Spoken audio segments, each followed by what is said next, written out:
que nós protestantes cremos somente na Escritura Sagrada, cremos somente na graça de Deus, cremos somente na fé, temos a nossa fé baseada em Jesus Cristo e somente damos glória ao nosso Deus. A partir disso, ele traz esse texto base de 2 Timóteo, capítulo 3, versículo 16.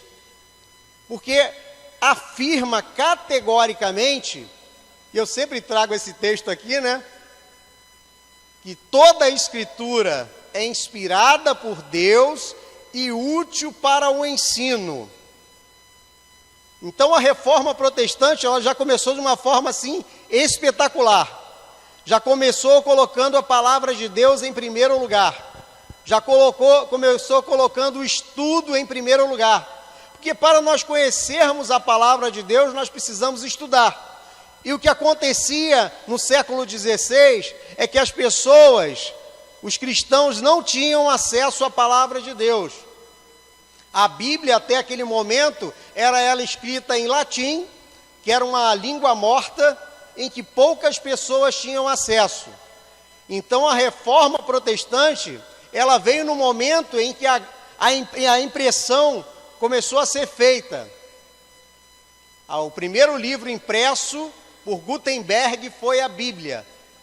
Então, naquele momento em que a Bíblia começou a ser impressa e ser distribuída pelo mundo, Martinho Lutero, ele lançava ao mesmo tempo as suas 95 teses.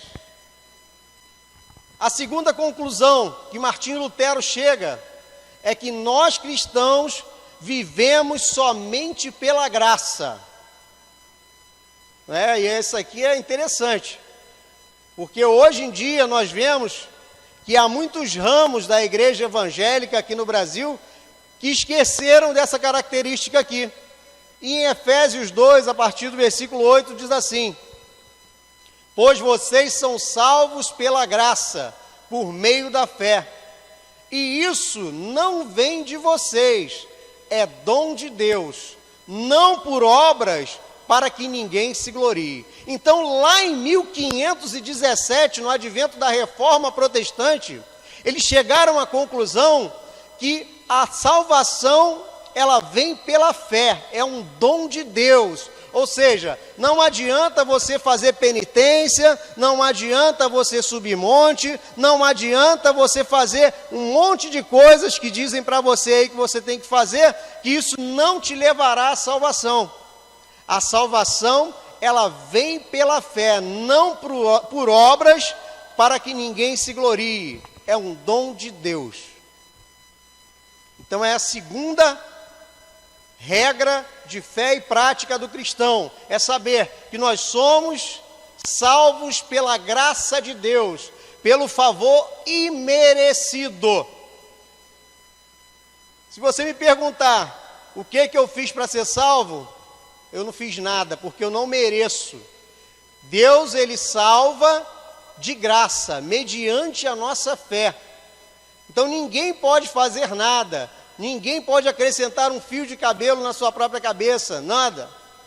Somente crendo no nosso Senhor e Salvador Jesus Cristo, entregando a nossa vida nas mãos dele, reconhecendo a soberania do nosso Senhor Jesus na nossa vida, é que nós somos salvos.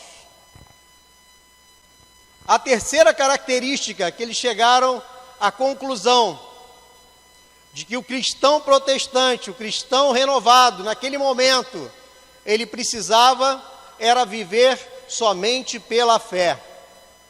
E em Romanos, capítulo 1, versículo 16, diz assim: não me envergonho do Evangelho, porque o poder de Deus para a salvação de todo aquele que crê, primeiro do judeu, depois do grego, porque no Evangelho é revelada a justiça de Deus. Uma justiça do princípio ao fim é pela fé, como está escrito: o justo viverá pela fé. Então, meus irmãos, nós que somos crentes, cristãos, salvos, nascidos de novo, nós somos chamados aqui no Brasil de evangélicos, nós precisamos viver pela fé. Sabe, nós passamos dificuldades aqui em nosso país, crises terríveis, né? Eu cresci nos anos 80, passei lá pelo Plano Cruzado, depois veio o Cruzado Novo, depois veio o Plano Real, e eu lembro que as dificuldades assim eram tremendas, muitos diziam que eram impossíveis.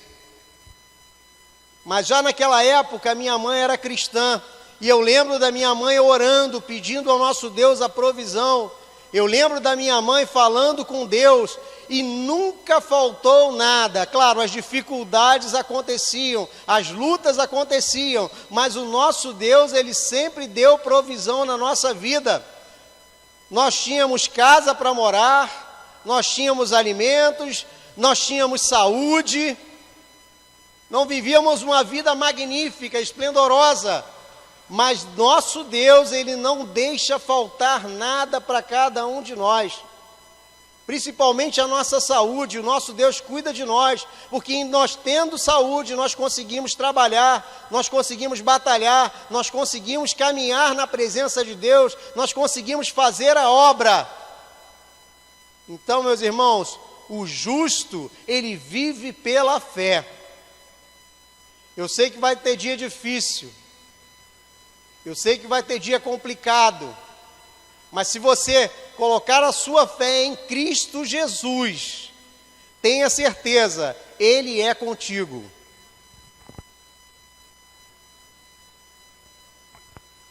Outra coisa em que nós cristãos precisamos atentar: somente Cristo. Tem muita gente aí, meio cristão, tem Cristo, mas tem uma outra coisa. Tem Cristo, mas tem um livro assim. Tem Cristo, mas tem que fazer um outro negócio. Não. Para nós, a nossa fé está fundamentada em Jesus Cristo. E em 1 Timóteo, capítulo 2, do versículo 5, diz assim: pois há um só Deus e um só mediador entre Deus e os homens, o homem Cristo Jesus, o qual se entregou a si mesmo como resgate por todos. Este foi o testemunho dado em seu próprio tempo. Sabe, quando eu me converti, eu tinha uma dificuldade de entender o negócio. Eu ficava pensando, peraí, mas o que tem a ver Jesus ter morrido na cruz comigo e com salvação? Eu não entendia que negócio era esse. Porque Jesus morreu na cruz e me salvou. Que história é essa? Eu não entendia direito. Aí depois, com o tempo, que a gente vai estudando a Bíblia, vai aprendendo, que a morte de Jesus, ela foi uma morte substitutiva. Ele morreu em nosso lugar. Ele foi o sacrifício perfeito. Lembra lá no Antigo Testamento, que eles tinham que matar as ovelhas para fazer a expiação? Então Jesus, ele foi o Cordeiro de Deus, em que se entregou por cada um de nós. E como Jesus é Deus, ele foi o sacrifício perfeito. Então, quando Jesus se entregou por nós, ele nos tirou do pecado. E qual pecado era esse? Era o pecado original, o pecado de Adão. Jesus, ele nos livra, cada um de nós. Quando nós reconhecemos o nosso Senhor e Salvador Jesus Cristo como Senhor da nossa vida, nós somos perdoados imediatamente. A nossa vida, ela é transformada. Então não tem porquê muitas pessoas ficam olhando como viviam a vida no passado e se martirizando por causa disso. Às vezes eu vejo aí no rádio, na televisão, o ex-fulano, fulano não era ex isso, ex aquilo. Não, nós não somos ex isso nem ex aquilo, nós somos filhos de Deus. Nós somos aqueles que Jesus resgatou do império das trevas. Então, para nós cristãos, protestantes, somente Cristo em nossas vidas. E por fim, para nós terminarmos de falar hoje da Reforma Protestante, glória somente a Deus. Em Salmo 115:1 diz assim: não a nós, Senhor, nenhuma glória para nós, mas sim ao teu nome, por teu amor e por tua fidelidade. Olha só que interessante, não a nós, Senhor, nenhuma glória para nós. Então é o momento de nós analisarmos a nossa própria vida e pensar, o que nós temos feito para o nosso Deus? Nós temos feito para Deus, ou será que às vezes nós cristãos temos feito alguma coisa para nós mesmos? Quanta gente nós vemos na mídia recebendo adoração que tinha que ser para Deus. Fã-clube. Eu não gosto desse negócio de fã-clube gospel, não. Eu acho que a gente pode até admirar uma pessoa que louva, que engrandece ao nosso Deus, mas o nosso fã-clube é só para Deus. Nós temos que adorar somente ao nosso Senhor e Salvador Jesus Cristo. Sabe, eu vi uma história uma vez da menina que passou uma semana dormindo na porta de uma determinada cantora gospel. Que adoração é essa? A adoração tem que ser para o nosso Deus. Então a palavra de Deus é bem clara aqui no Salmo 115. Não a nós, Senhor, nenhuma glória para nós, mas sim ao teu nome, por teu amor e por tua fidelidade. Então, quando você ouvir falar da Reforma Protestante, você vai lembrar, eu vou voltar lá nas solas, somente a Escritura, somente a graça, somente a fé, somente Cristo e somente glórias ao nosso Deus. Nós, cristãos, protestantes, temos que viver segundo a palavra de Deus, e esta é a palavra de Deus para a nossa vida. Olha, é difícil, hein? Você vê na mídia alguém comemorando a Reforma Protestante. São poucos os lugares. Você vê falando muito de Halloween. Halloween está em tudo quanto é lugar. Está nas escolas, tem festinha de Halloween nas escolas, tem comemoração, tem baile, mas Reforma Protestante quase nós não ouvimos falar.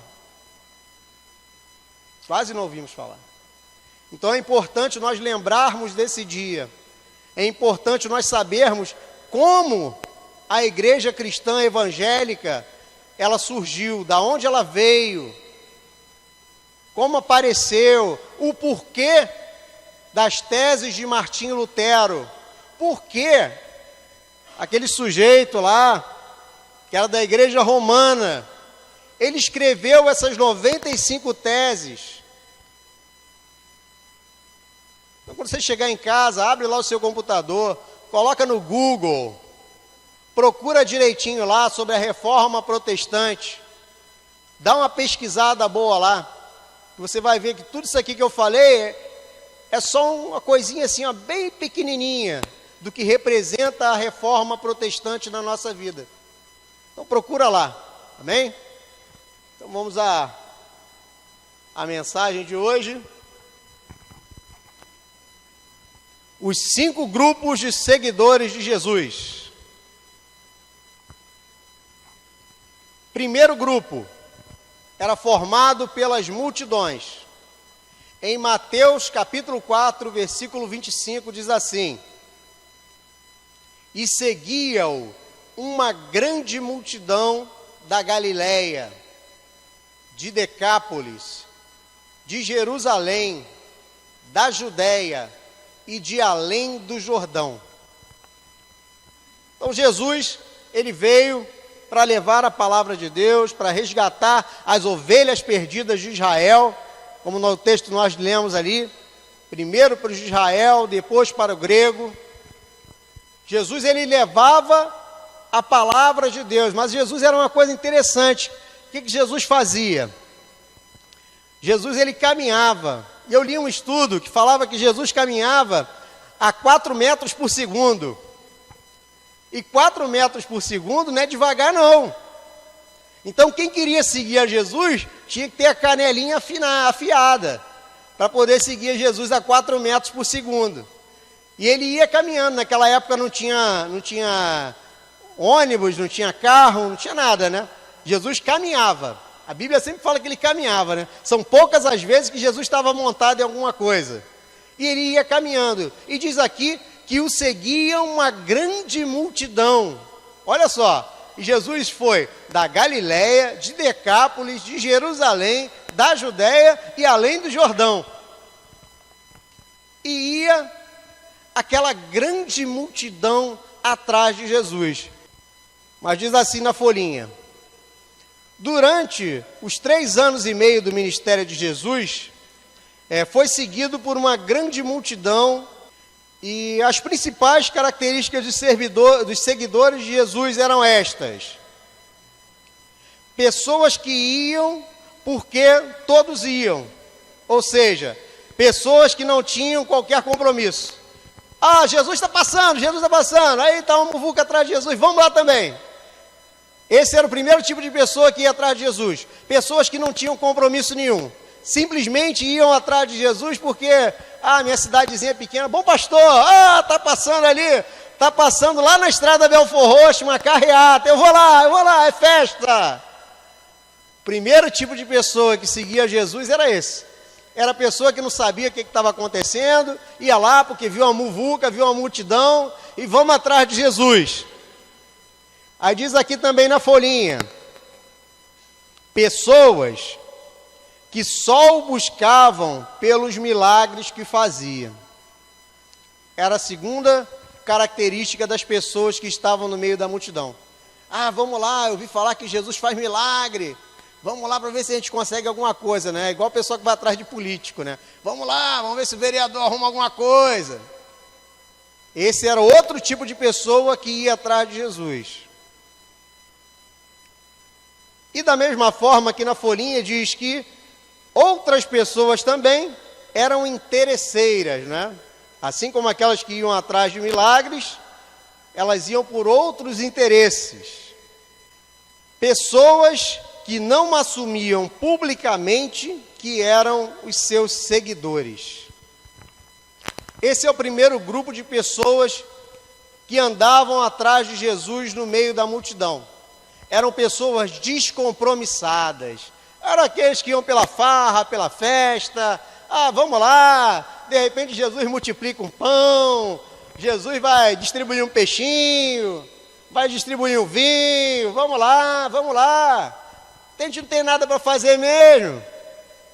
Não tem televisão, não tem internet, não tem o celular para a gente ficar mexendo. Vamos lá atrás de Jesus. Está acontecendo alguma coisa? Aqui nesse bairro não acontece nada, então vamos lá atrás de Jesus. Esse era o primeiro grupo de pessoas que seguia Jesus.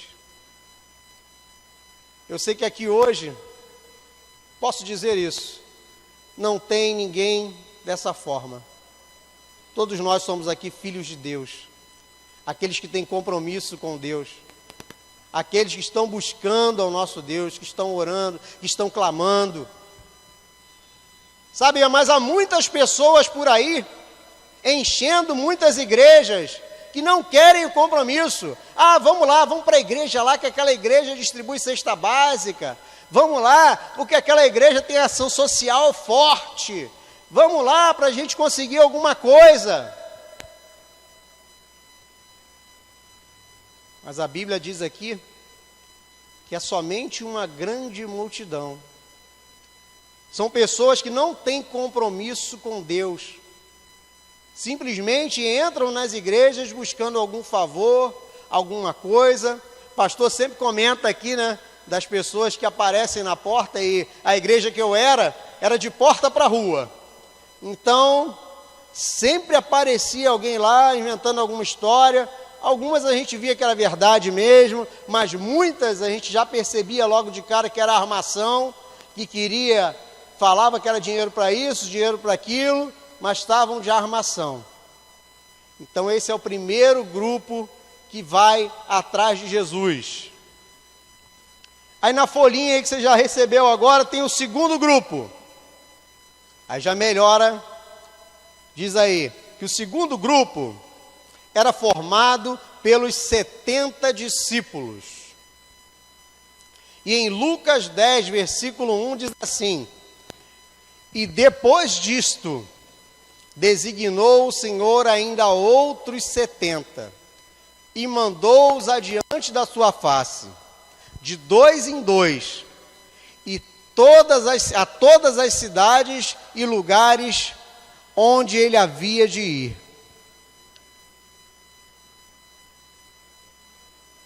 Então o que Jesus fez?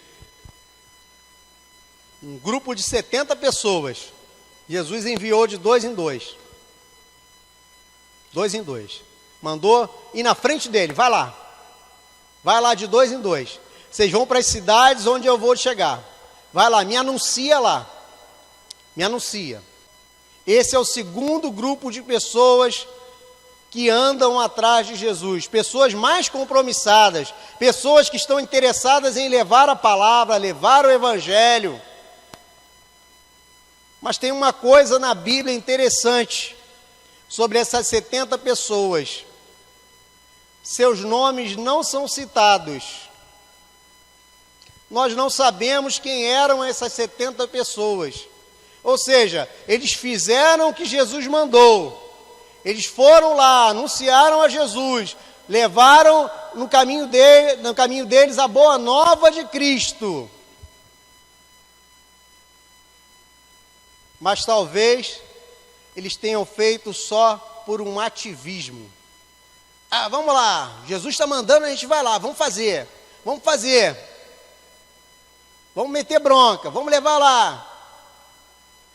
Só que aí, o que acontece? O que diz aqui no texto? Aqui no 2. Dentre aquela multidão, o Senhor Jesus destacou 70 homens para que fossem de 2 em 2 anunciar o evangelho do reino. 2.2.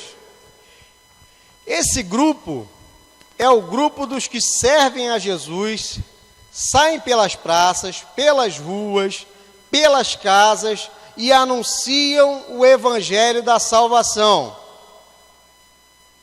Esse grupo é um grupo de pessoas salvas por Jesus, mas que se alegram apenas por ser usados pelos dons espirituais. Valorizam mais os meios do que os fins. 2.4 diz assim: não há nada errado com esse grupo, porém, esse pode ser o grupo daqueles que dirão. Aí Mateus 7:22 diz assim: muitos me dirão naquele dia: Senhor, Senhor, não profetizamos nós em teu nome? E em teu nome não expulsamos demônios? E em teu nome não fizemos muitas maravilhas? A pessoa está indo, está lá, está fazendo. Ó, não profetizamos nós em teu nome? A pessoa foi, profetizou em nome de Cristo. E em teu nome não expulsamos demônios? As pessoas expulsaram demônios em nome de Cristo. Espetacular. Fazendo a obra de Deus. E em teu nome não fizemos muitas maravilhas? Extraordinário. Muito bom. Mas no versículo 23, Jesus diz assim: então lhes direi abertamente: nunca vos conheci, apartai-vos de mim, vós que praticais a iniquidade. Essa é uma palavra, irmãos, para aqueles que estão fazendo a obra, mas muitas vezes por interesses próprios. Ele está lá, está pregando, está evangelizando, está levando a palavra. Mas é como o pastor Cláudio Santana sempre fala aqui, nós temos que ter uma visão do reino. Porque quando nós temos uma visão do reino, nós paramos de fazer essas coisas egoístas, sabe? Tem muita gente aí pregando, mas não com a visão do reino, de converter pessoas, de levar o evangelho, de salvar famílias, mas tem muita gente pregando para encher igrejas. O nosso objetivo não é encher igrejas. Sim, nós gostamos, nós achamos muito bom que a igreja esteja cheia, mas não é o nosso objetivo final. O nosso objetivo final é levar a palavra de Deus para salvar almas, tirar almas do reino das trevas. E essas pessoas aqui, olha só, que profetizaram, que expulsaram demônios, que fizeram maravilhas, elas ouvem isso e Jesus diz: eu lhes direi abertamente, nunca vos conheci, apartai-vos de mim, vós que praticais a iniquidade. Então esse é o segundo grupo que anda atrás de Jesus. Aqueles que fazem a obra de Deus, mas não para glorificar ao nosso Deus. É aquela história da sola deo glória, somente glória a Deus. É a pessoa que está fazendo não só pela glória de Deus, mas está fazendo por interesses próprios. É o segundo tipo de pessoas que andam atrás de Jesus. Mas vamos lá que a hora está passando. Terceiro grupo, formado pelos 12 apóstolos.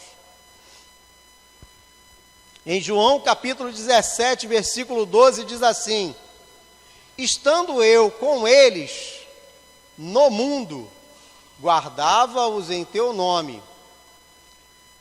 Tenho guardado aqueles que tu me deste, e nenhum deles se perdeu, senão o filho da perdição, para que a Escritura se cumprisse.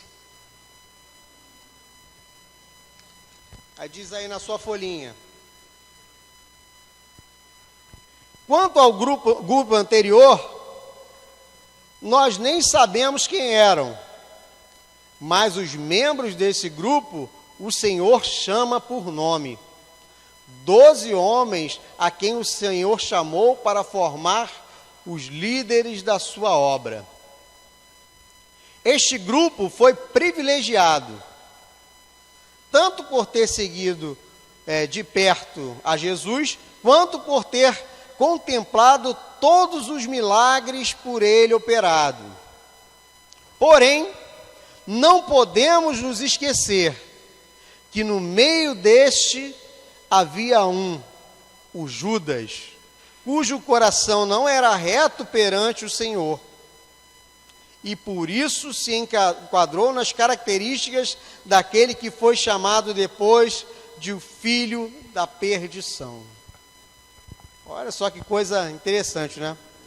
Esses 12, Jesus chamava pelo nome, eles andaram com Jesus, o ministério todo de Jesus, eles caminharam ao lado de Jesus.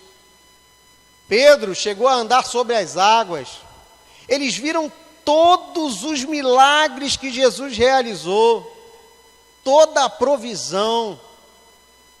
Esses 12 homens, eles acompanharam Jesus a cada minuto, a cada segundo. Mas diz o texto aqui, que mesmo assim, ainda havia um chamado filho da perdição. Sabe, irmãos, isso aqui é um lembrete para nós. Assim, principalmente quando a gente se converte, né? Assim, a gente quer converter todo mundo. Aí a gente quer converter todo mundo. Aí às vezes a gente fica até chateado, porque uma pessoa que a gente conhece, a gente chama lá 10 vezes, 20 vezes, 30 vezes para vir na igreja e a pessoa não vem. E por que a pessoa não vem? Porque nós temos que levar a palavra de Deus para todos. Mas a palavra de Deus diz que a salvação é para muitos. Então, não fique triste. Não fique triste. Quando você estiver evangelizando, quando você estiver levando a palavra de Deus, que a pessoa não quiser te ouvir, ou até pior, te tratar com grosseria, te tratar mal, como eu já vi pessoas tratando irmãos mal, irmãos levando a palavra com sabedoria, levando até um conforto na hora de uma perda, em que chegou lá para dar uma palavra de carinho, uma palavra de conforto, e levou uma patada, vamos dizer assim. Não fique triste, porque duas situações podem acontecer. Ou ainda não está no momento de Deus na vida daquela pessoa, ou aquela pessoa realmente não quer saber de Deus. É duro para nós cristãos entender isso, né? A gente pensa, sempre que a gente se converte, a gente pensa assim, salvação é para todo mundo. Mas infelizmente, há essas duas situações. Minha mãe orou 20 anos por mim. 20 anos orando por mim. Eu ia de vez em quando, eu ia na igreja atrás dela. Mas só ia na igreja mesmo. Não queria saber de Cristo. Até que chegou um momento em que o Senhor falou ao meu coração. E eu entreguei minha vida nas mãos de Deus. Só que, meus irmãos, preparem-se, prepare seu coração. Pode ter familiar seu que não vai receber a Jesus nunca. Sabe, às vezes a pessoa morre, não recebe a Jesus na vida, e você fica carregando um peso. Pô, será que eu tivesse convidado mais? Será que se eu tivesse orado mais? Será que se eu tivesse levado a palavra mais? Será que foi culpa minha? Será que se eu tivesse feito mais? Vamos raciocinar comigo. Judas andou com Jesus. Não foi com o pastor Robson, foi com Jesus. Judas, ele viu todos os milagres de Jesus. Ele viu todas as transformações. Ele viu o que Jesus fez na vida de todo mundo. Mas ele não quis saber de Jesus. Se você fosse aprofundar mais, você vai ver lá que ele já metia a mão lá no saquetel, lá já tirava um dinheiro. Ele já era ladrão. Ele estava lá no meio por interesse próprio. Agora, quando a gente chegar lá no céu, que a gente vai saber, né? Jesus deixou ele lá por quê? Porque tinha que se cumprir a palavra, tinha que se cumprir a Escritura. Então não se martirize, não fique triste quando você leva a palavra de Deus para uma pessoa e essa pessoa não recebe. Não recebe. Vamos lá. Quarto grupo. Formado pelos 3 discípulos mais próximos a Jesus. Diz assim em Mateus 26, 37. E levando consigo Pedro e os 2 filhos de Zebedeu, começou a entristecer-se e a angustiar-se muito. Olha o que diz aí na sua folhinha. Quarto grupo. O grupo formado pelos 3 discípulos mais próximos a Jesus. Dentre os 12, o Senhor tinha predileção por 3. Pedro, Tiago e João. Homens que não se conformaram em apenas seguir e assistir a Jesus, mas quiseram conhecê-lo bem mais de perto. Foi esse grupo que teve o conhecimento de detalhes dos mistérios do reino e outros que não foi revelado. Foi esse grupo que teve o privilégio de contemplar a transfiguração de Jesus e conhecer a Moisés e Elias no Monte Tabor. 4.4. Foi também este grupo que foi destacado por Jesus para pisar o lagar e entrar com Jesus no suplício, mas que não teve forças e adormeceu. Esses aqui, os três entre os 12, Pedro, Tiago e João. Esses aí, eles fechavam com Jesus mesmo. Esses eram parceiros. Esses eram pessoas de confiança. Eram pessoas que faziam a obra de Deus. Eram pessoas que Jesus chamou para acompanhar. Diz aqui que deixaram um furozinho, né? Foram dormir. Mas isso aí acontece com todo mundo é ser humano. E isso aí pode acontecer. Eu lembro na igreja que eu me converti, eles faziam vigília, né? Como eu sou fraco com esse negócio de sono, eu nunca ia. Nunca ia nessa vigília. Aí um dia eles cismaram de fazer uma vigília no sítio lá em Tinguá. Aí eu falei, sítio lá em Tinguá, eu vou. Aí quando deu 11h30 da noite, dá para mim não, fui lá pro carro e fui dormir. Então a gente entende que as pessoas, como Pedro, Tiago e João, Jesus chamou lá, fica aqui, e eles dormiram.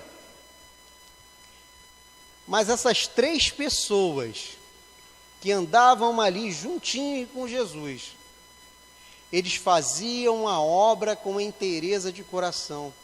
Eles faziam a obra entendendo por que nós fazemos a obra, por que nós levamos a palavra, por que nós estamos aqui. E por que nós estamos na igreja? Para glorificar e engrandecer o nome de Deus. É por isso que nós estamos na igreja. É por isso que nós nos reunimos aqui. É por isso que se chama culto de louvor e adoração a Deus. Aqueles homens, eles entendiam isto. Eles estavam lá fazendo a obra não para aparecer, não para encher a igreja, não para fazer isso, ou arrumar dinheiro, ou fazer aquilo, não. Eles faziam a obra para a glória do nosso Deus.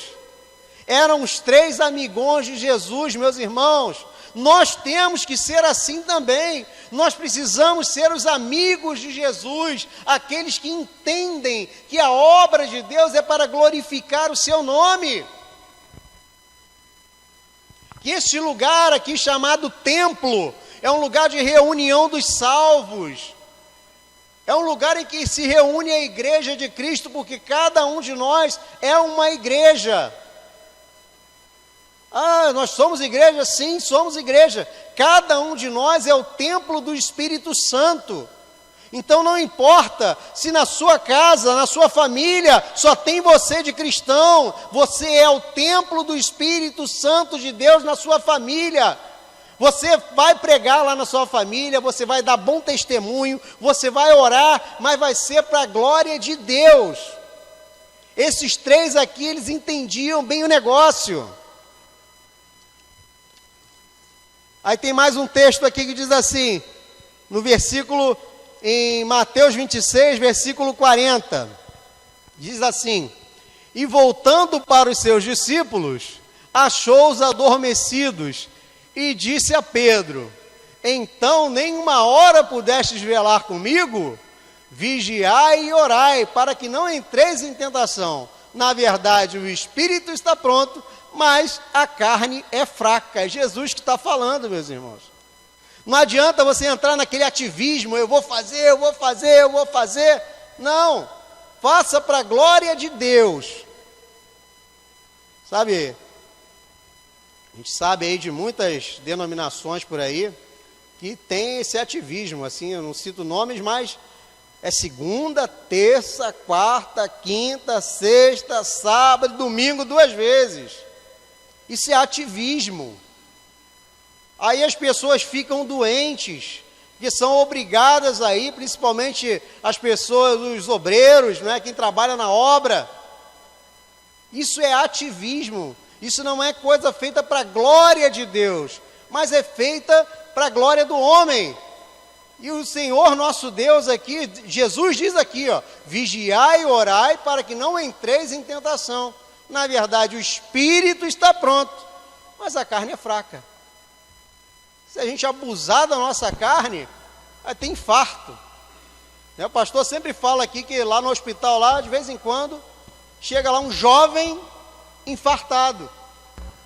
Por quê? Porque tem forçado demais o seu corpo. A carne é fraca. E para nós encerrarmos, vem o quinto grupo, representado pelo discípulo amado João. Em Salmo capítulo 4, versículo 3, diz assim: sabei, pois, que o Senhor separou para si aquele que é piedoso. O Senhor ouvirá quando eu clamar a Ele. Em João 13, 25 diz assim: inclinando-se sobre ele, sobre o peito de Jesus, disse-lhe: Senhor, quem é? Também em João 21, 7 diz assim: então aquele discípulo a quem Jesus amava, disse a Pedro: é o Senhor. E quando Simão Pedro ouviu que era o Senhor, cingiu-se com a túnica, porque estava nu, e lançou-se ao mar. Olha o que diz na folhinha. Mas Jesus queria mais. Queria mais o quê? Queria mais do que aqueles três ofereciam. Aqueles três que já eram espetaculares. Jesus queria mais. Ele quer e procura alguém com quem ele possa ter um relacionamento mais estreito, mais próximo. João reclinava-se no peito de Jesus e era chamado de discípulo amado. Esse era o João, aquele que se reclinava no peito de Jesus. Pedro, Tiago eram ótimos, eram espetaculares, mas João era chamado de discípulo amado. Nós temos que tentar alcançar esse título também. Não é fácil, não é fácil. Dos 12, 3 eram próximos. E somente João conseguiu ser chamado de discípulo amado. Faça uma reflexão, eu faço em mim também. Estou longe de ser chamado de discípulo amado. Mas o que nos diferencia é a cada dia nós tentarmos, a cada dia nós melhorarmos, a cada dia colocar mais um tijolinho na nossa vida, um tijolinho para construir a nossa vida de discípulo de Deus,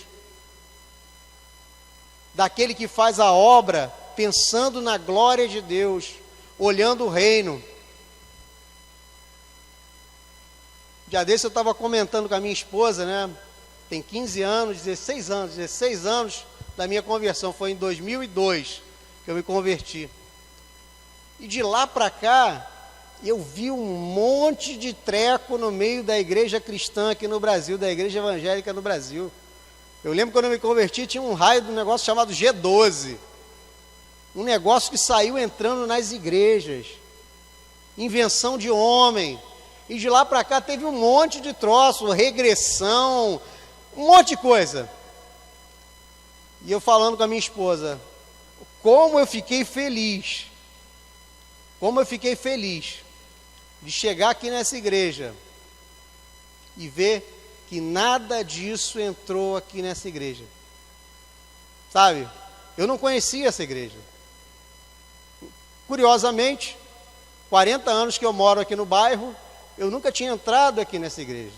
Eu não sabia como era o culto, eu não sabia nada. E quando nós começamos a frequentar e vimos que nada daquele troço todo que aconteceu por aí, que nós vimos por aí, não tinha chegado aqui, nós demos glória a Deus. Glória a Deus. Porque é uma igreja que olha para o nosso Deus, que pensa no reino de Deus. É uma igreja que está focada no nosso Deus. Aí alguém pode falar, mas tem um montão de banco vazio. Tem um monte de banco vazio. Por quê? Porque as pessoas, elas não se focam naquilo que é de Deus. Elas se deixam levar, como aquele primeiro grupo que nós falamos, deixam levar pelos milagres, vão atrás de Jesus só pelos milagres, pelas bênçãos, pela troca. Mas aqui nós recebemos verdadeiramente a palavra de Deus, uma palavra que alimenta. E eu falei isso com a minha esposa também, foi por isso que me deu mais alegria, mais vontade de colocar as mensagens na internet. Porque era a palavra de Deus, uma palavra que alimenta. Eu falei, essa palavra tem que chegar em outras pessoas. As pessoas têm que ouvir o que é falado aqui nessa igreja. Sabe, irmãos, nós precisamos, a cada momento, nos passar pelo funil. Você viu que foi um funil, né? Era uma grande multidão. Depois diminuiu para 70. Depois para 12, depois para 3, e no final, um discípulo amado. Nós temos que nos forçar por esse funil, para que a cada dia nós venhamos melhorar, para quando nós chegarmos lá, estivermos cara a cara com o nosso Deus. Imagina só esse momento, quando a gente estiver lá, cara a cara com o nosso Deus, Ele nos chamar de discípulo amado. Essa é a nossa vitória, essa é a nossa glória. Receber a coroa da vitória do nosso Deus. Nós não temos que receber nada aqui nessa terra. Aqui nessa terra nós fazemos para o nosso Senhor e Salvador Jesus Cristo. Amém? Então, curva a sua cabeça, vamos orar mais uma vez. Vamos falar com o nosso Deus. Senhor, nosso Deus, nosso Pai, nessa noite em que nós ouvimos a Tua palavra, que o Senhor falou aos nossos corações, nós te agradecemos, Senhor, por poder ouvir essa palavra, por poder estar aqui reunidos como igreja de Cristo, reunião dos salvos, Senhor. Nós te agradecemos por essa oportunidade que nós temos aqui no nosso país, de levar o Teu nome, pregar o Teu evangelho, levar a Tua palavra para todos aqueles que querem ouvi-la. Ó Senhor, que nós possamos a cada dia ampliar o alcance da Tua palavra, nós possamos levar a Tua palavra aos 4 cantos desse país, esse país enorme, Senhor. Ó Pai, então toca os nossos corações, para que cada um de nós queira ser um discípulo amado, para que cada um de nós esteja caminhando e avançando a cada dia, saindo da multidão, entrando nos 70, passando para os 12, chegando nos 3, e lá no final sermos o discípulo amado. Pai, nos dá essa motivação, motiva o nosso coração, para que nós possamos melhorar a cada dia. Então nós te agradecemos em nome de Jesus. Amém. Graças a Deus.